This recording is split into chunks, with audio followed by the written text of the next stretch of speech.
Hello, my name is Jason Leahy, Executive Director of the Illinois Principals Association. Thanks for joining me for this IPA talk, and I'm welcoming back Kirsten Parr from the Illinois State Board of Education. So Kirsten, anytime I'm introducing anybody from ISB, I'm just letting you tell me what your title is, because sometimes they change. You guys, have so much work going on, and occasionally there's some shifts and stuff. So let me know who you are now, what you're doing, and then we'll get into it. Thanks, Jason. Happy to be here. My name is Kirsten Parr, and I'm the Director of Standards and Instruction, which is a change from the last time I was here as the lead. So happy to be leading the work in Standards and Instruction. Awesome. That sounds great. So Kirsten, the last time you were here, we were talking about the literacy plan that the state board had put together, and I want to get to that. But the purpose for being here is the numeracy plan now that is in process and development, and would like to get there in a moment. But I'd be remiss, since you're here, just to get an idea of what's happening in the literacy space. Obviously, because we've moved on to math and numeracy with this plan, that doesn't mean that other work has stopped. So I'm just kind of curious what the agency's up to with that. That's correct. Our work has not stopped. We now have professional learning modules available to every educator in Illinois. So regardless of your district or location, you can go to the ISB website and search literacy, and you'll come to that page. Those 16 modules provide some background information that is really helpful and supportive, looking directly at the Illinois Comprehensive Literacy Plan. It is personalized to align with our literacy plan, so that's really nice. It references and includes that information. Additionally, we have some Capacity Builders series available. Those are virtually, and anyone across the state can join. They're directed towards educators this year, so those are available on the website. There's a listserv for where you can sign up for additional information. We do continue to build out resources, and they're all housed there as well. Well, appreciate the updates with the literacy work, Kirsten. So let's get into the numeracy effort that's in place. I know, similar to the literacy work that you did, it went through a kind of an iterative process, right, where a lot of work was done, drafting, and then it was taken to the field. You had meetings and listening sessions, and then went back to drafting, and so we're kind of in the middle of that right now. But let's just get to a real basic question, kind of a provincial question: is why do this? I know it might seem to make sense that we would do it, but what is the agency hoping to do with looking at numeracy and tackling this issue? So the numeracy plan is slightly different than the literacy plan, as the literacy plan came about through legislation. This is an ISB initiative. Yeah. So Dr. Tony Sanders identified that, some work needed to be done to support math education in Illinois, both for the students, the educators, and the whole community. And so that really set forth the charge to really identify what is needed to support instructional practices, professional learning, and what do leaders need to know. Sure, you bet. So what in particular, with numeracy, as you look at, the vision for this plan, what is it that you feel like you're really zeroing in on, particularly as it, deals with student performance? What are we really truly hoping to accomplish here? We're really hoping to build that math identity for students to help them see themselves as math people. You'll hear that frequently, that people will say, well, I'm not a math person. We all use math on a regular basis, and we need to set our students up for success as they set forth not only when their educational pursuits, but also their future. So really helping them to understand the concepts that we will use in the future, how to take that procedural fluency and put it into conceptual understanding, for perhaps higher level math work as they engage in their educational pursuits. But then also, what do they need to know in the future? Yeah. Well, and what I'm hearing in that too is, and maybe it's implied, but not just mathematics necessarily if you're going to pursue engineering or some of the sciences, whatever that might be, but also just how critical mathematics is in connecting the dots for kids when it comes to maybe when they're cooking a meal and thinking about measuring related to that. Or, when I think about, I was a chemistry teacher and obviously did a lot of math with regards to that and teaching physics. But in my role at the association, more on the business side of things, lot of math deals with that when we just think about the accounting functionalities and other things there.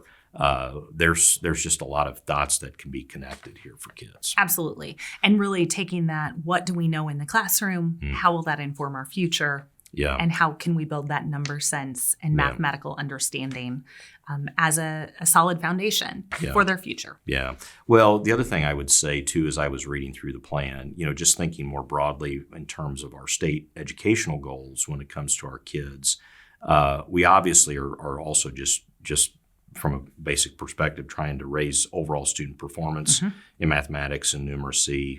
We obviously are not comfortable with where kids are sitting in terms of the numbers of students that we feel are meeting standards at grade level, and also likely trying to close the gaps on some inequities we can identify with a certain subset of students. So do you think is that a fair way of looking at the plan and some of the things it's trying to address? Absolutely. How can we set students up for success in every possible way? Yeah, you bet. So talk us through the plan, Kirsten. You mentioned this one's, the numeracy plan is a little bit different than the literacy plan in terms of the way it's structured and how you're putting it together. So can you just walk us through the plan and how you've worked to put this one together? Absolutely. So we initiated work way back last spring with the needs assessment in April and May. We did have strong engagement around the state. We had around 3,000 individuals who provided input that really helped us to identify what individuals think about math, where they see the gaps, what issues are identified by our community partners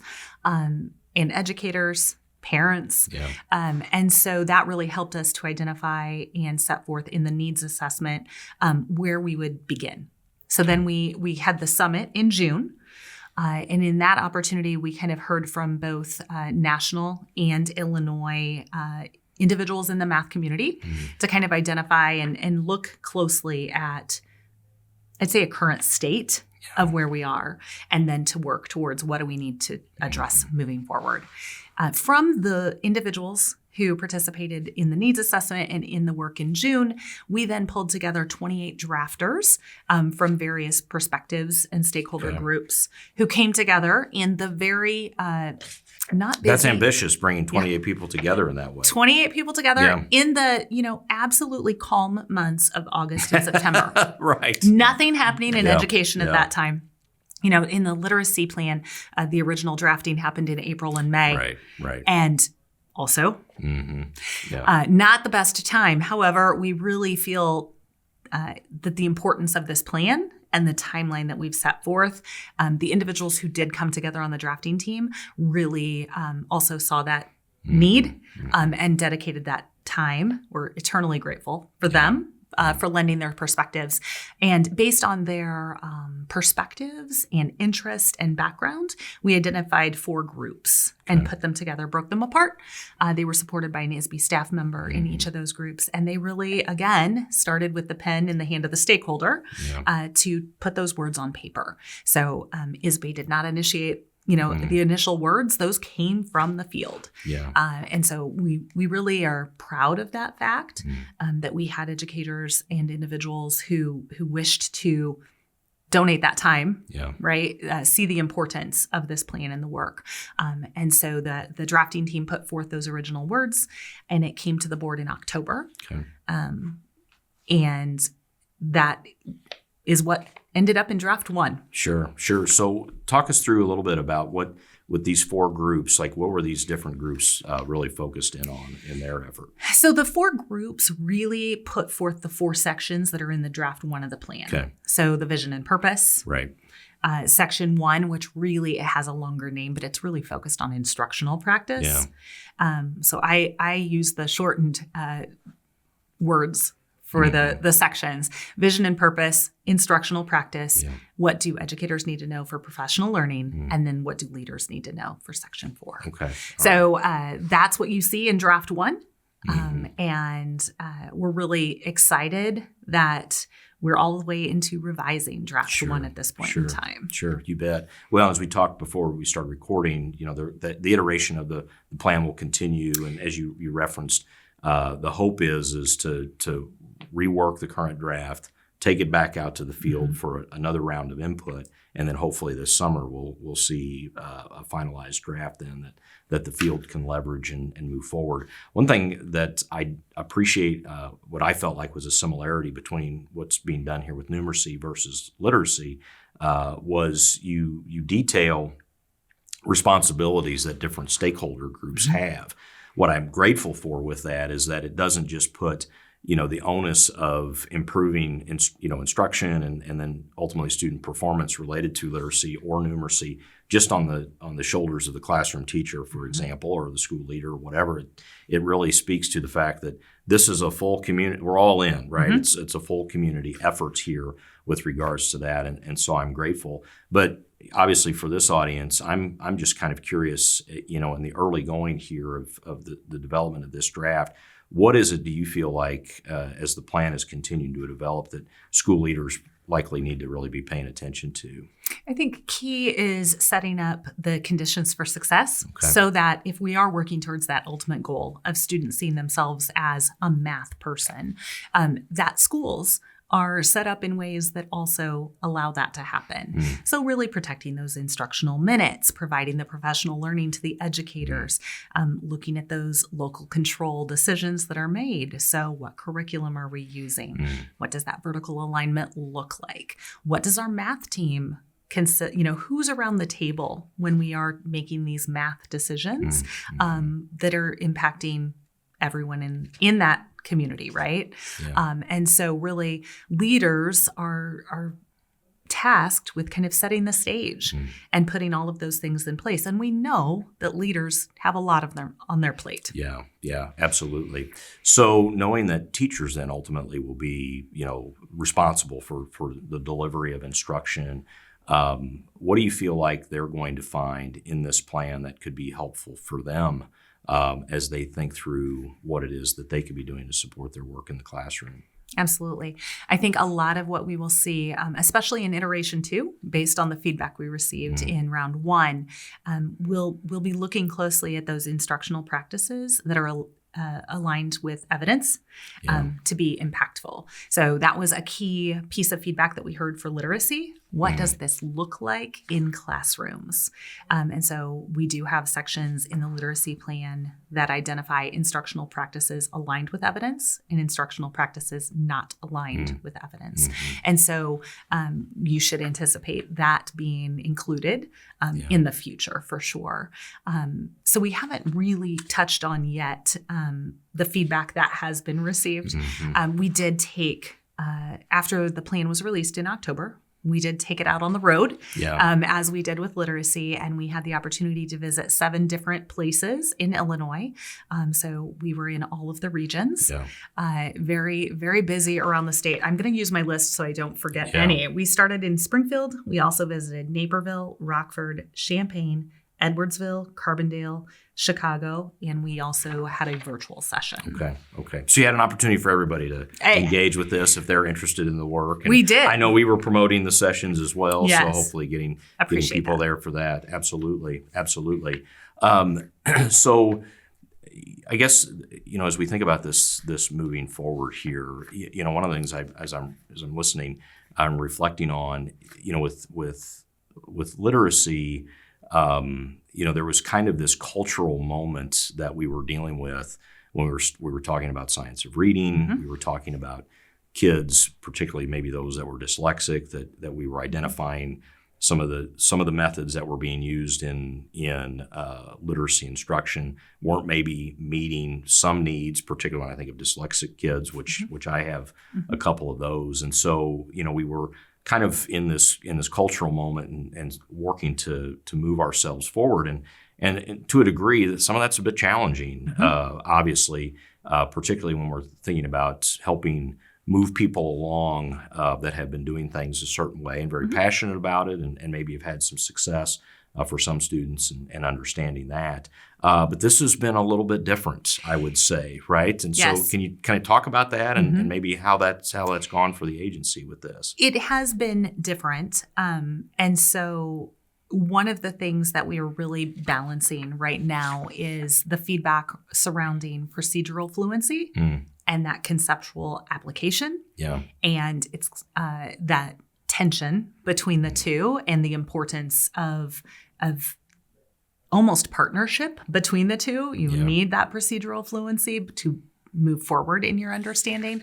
I am working on my own math identity, and I Okay. would have to tell you that I'm not quite there yet, but I'm working on becoming a math person. Okay. I'm not quite as well versed as I was in the literacy, but I'm very excited because we do have the right people around the table to help with that. We have a math principal consultant on board and a lead who has served as an instructional coach Yeah. and has really been more closely connected Yeah. in those areas. So the feedback that we've heard from the field has really helped to guide, and we're really excited about those revisions for draft 2. That's outstanding. So let's talk about what do you expect? I mean, with putting together draft 2 here, are the listening sessions going to be the same? Are we looking at having those at similar locations throughout the state? If people really are wanting to be engaged with this, how can they do that? Where can they go? All of that. Absolutely. So our round 2 locations are not yet available publicly. We're still working to solidify some of those details. We will not revisit any of the locations from round 1. We'll go to different spaces and try to hit different parts of the IARSS regions. Sure. Yeah, the regional superintendents or yes. regional offices. Yeah, that's great. So you won't see us returning specifically Sure. to Champaign. We'll be somewhere else in the area, for example. But also we have a feedback form online. Okay. So if none of those dates work for individuals to join us in person, or the virtual date isn't accessible either, there is a feedback form that will be available online. We had that in round 1, and we'll also utilize that in round 2. So everyone will have an opportunity to share their thoughts with us, and you're not limited. So if you want to join us at more than one location, you're welcome to. If you'd like to join us in person and also fill out that feedback form, we're encouraging that as well. If you want to join us online, all of the things. Very good. Appreciate that. Well, and I would say as we get that final form coming into final draft, position, I'd like to have you back here, Kirsten, to just let's really dive into some of the specifics of the plan as that is fleshing out here. But as this was moving forward, and I knew that you were out and about, I thought it was really important from an update perspective, just for people to kind of hear, why are we doing this and what the status is, so that they could make sure they're engaged if they're interested in that. And I'm excited about it. And I would offer, while this, plan doesn't have maybe the force of legislation behind it like the literacy plan did, I'm grateful for Dr. Sanders and all you and the ISB team for getting out in front of this, because typically, if we don't choose to take the initiative ourselves, sometimes there's a bill that comes and then we're required to do stuff, and that doesn't always turn out the way that we would prefer as we're trying to figure out how to implement these things in our schools. And for what it's worth, and I'll use this as an opportunity to plug both of these plans, I think it's indicative of us as school leaders to make sure that we're engaged with this work and making sure that this stuff is happening in our schools as we think about our school improvement work or whatever, so that we don't have to worry about a mandate coming that may or may not make sense for us. And so I'll say that, keep you from having to do that. But I do think that's important. And anytime, things like numeracy or literacy come up, I'm sure to make sure to put my support and the association's support behind it, because I appreciate the work that's being done. Well, we're really excited about the work that's been done. I would be remiss if I didn't call out, we have a comparison. We're talking, a lot about what does the literacy plan look like? Yeah. What does it include? What will the numeracy plan look like and include?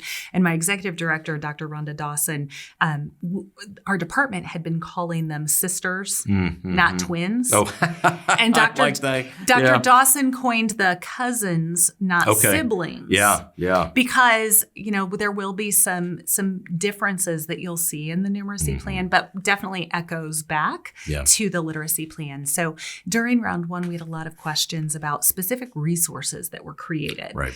And speaking to that legislation, the original literacy legislation did include mandates, but all of those mandates were ISB facing, right? Yep. So the creation of the plan, the creation of some specific resources, that educator prep report in the future. And so We've talked a lot about guidance, not governance. Sure. And, these are best practice resources. And that's what the numeracy plan will include as well. Yeah.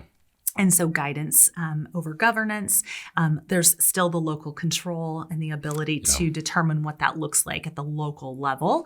Yeah, because you're not in this numeracy plan planning to recommend specific curriculum, for example, similar with the literacy plan. Correct. All of that. Correct. Right? We do anticipate creating a similar curriculum evaluation tool specific to mathematics and numeracy that will be in alignment with the plan. But you're not going to see a list. Sure. Well, you're just looking to, encourage best practices and share what those are, share what the research says about that. And as I'm thinking about the differences between the work with the literacy plan versus numeracy, and I think the cousins metaphor or analogy, whatever you want to call it, makes sense here is that while there will be definite similarities, the beauty of this is because it doesn't have a legislative mandate behind it and certain requirements that have to be met, there is some real flexibility here that the agency and the field has to make this thing be what they feel is best. Right. And we're really taking as much of that feedback as we're able to include into that future revision. So we're in the revisions now from that round 1 of listening. We'll have another round of revisions after round 2.